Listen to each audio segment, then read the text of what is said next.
We are also hearing from lawmakers as concerns grow over Alligator Alcatraz. So some Democratic lawmakers say they are unhappy with the lack of answers, not just about Alligator Alcatraz, but when it comes to ICE detention here in the state of Florida.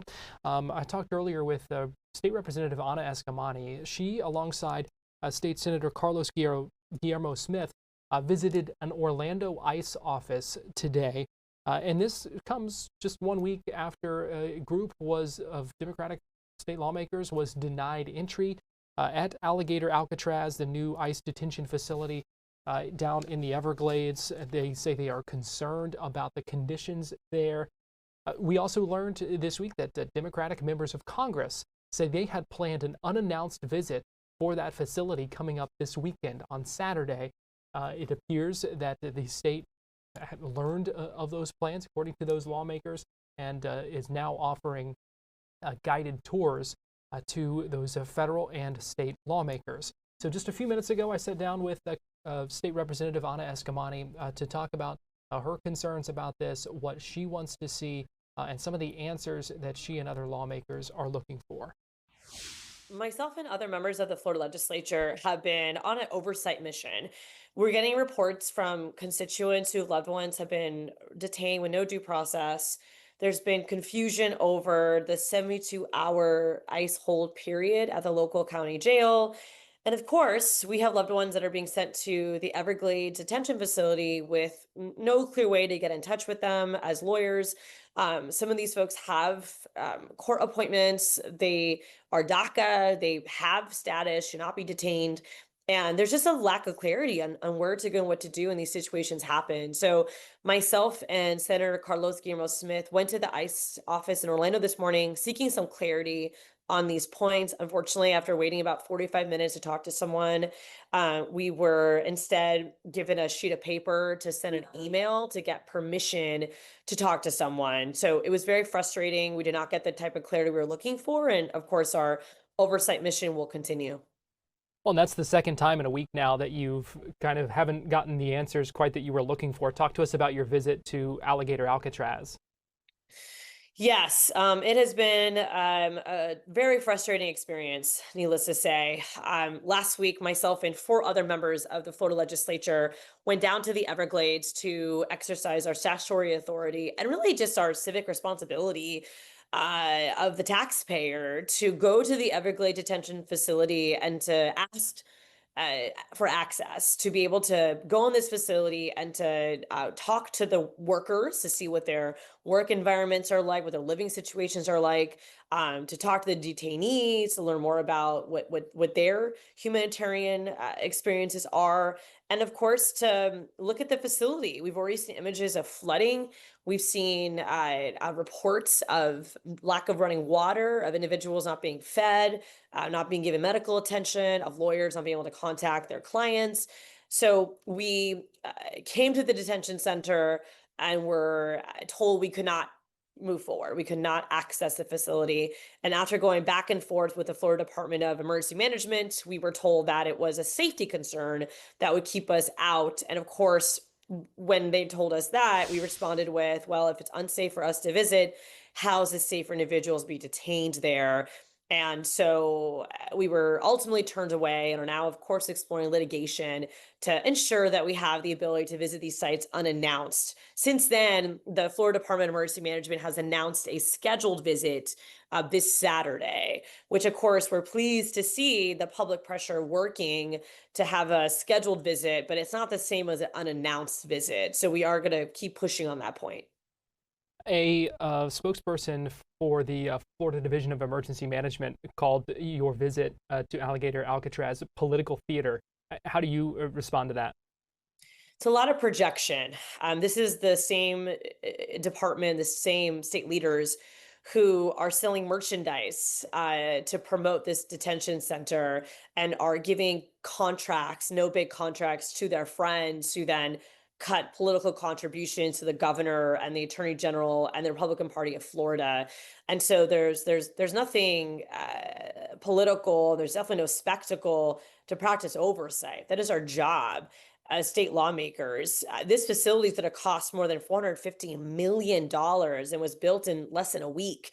What bothers me is if we could spend that money on housing affordability, on addressing food insecurity, on helping to ensure that we have public transportation in our neighborhoods. There's so many other better uses of that money. So for me, it's not about politics, it's about good government and being responsible to the taxpayer.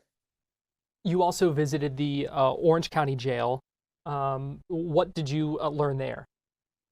Well, I visited the Orange County Jail many times, and I've of course have visited state prisons many times because, again, as a state lawmaker, it is not only my statutory authority to do so, but it's my responsibility to do so, to make sure that these facilities are following the law, that correctional officers are supported, and that, of course, basic humanitarian needs are being met for those who are detained. And so we went to the Orange County Jail to meet with the chief.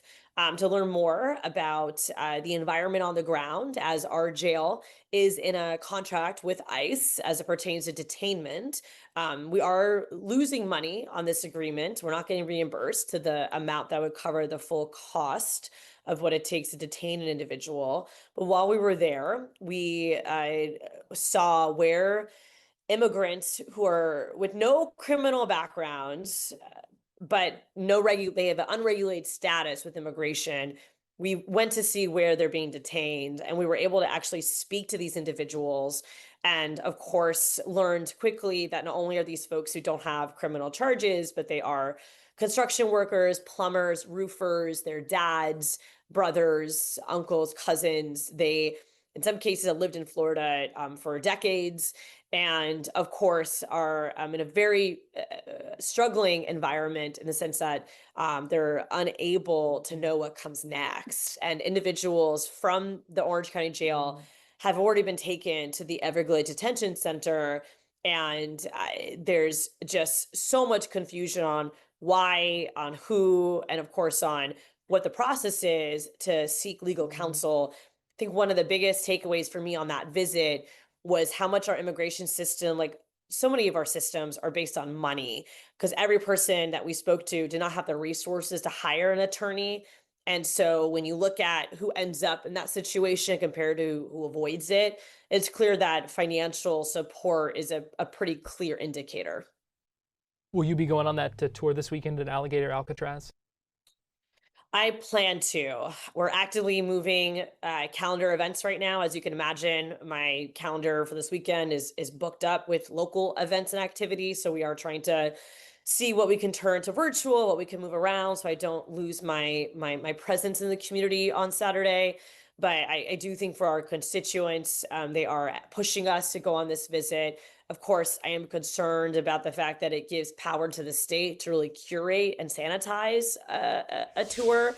And for me, this is not a field trip. This is really about oversight. And so that's why we have to keep pushing on the power of the legislature as a co-equal branch of government to exercise our oversight abilities to make these visits unannounced. What do you want to see from that visit on Saturday? Well, I've asked the department a few questions I'm still waiting for clarity on, including, are we allowed to record and film in the facility? Will we be able to speak to detainees? Will press be invited to join us? Will there be a way to ensure that attorneys can access their clients? And I'm waiting for a response on those questions. But my goal really is to be able to go to every corner of this facility and to talk to those who work in the facility. There's already videos popping up on social media of individuals that have since quit or were fired who worked at this detention facility and are expressing concerns with the working conditions. And of course, we want to be able to talk to detainees and identify folks who've been flagged by local community members as having status of being DACA, of not having any type of criminal background, of having a pending court appointment. So we want to do our best to also support those that are caught in this political environment, that have no reason to be detained, but because of not having a driver's license on them, or because of there being confusion of their status or not having legal representation, they're ending up in this environment.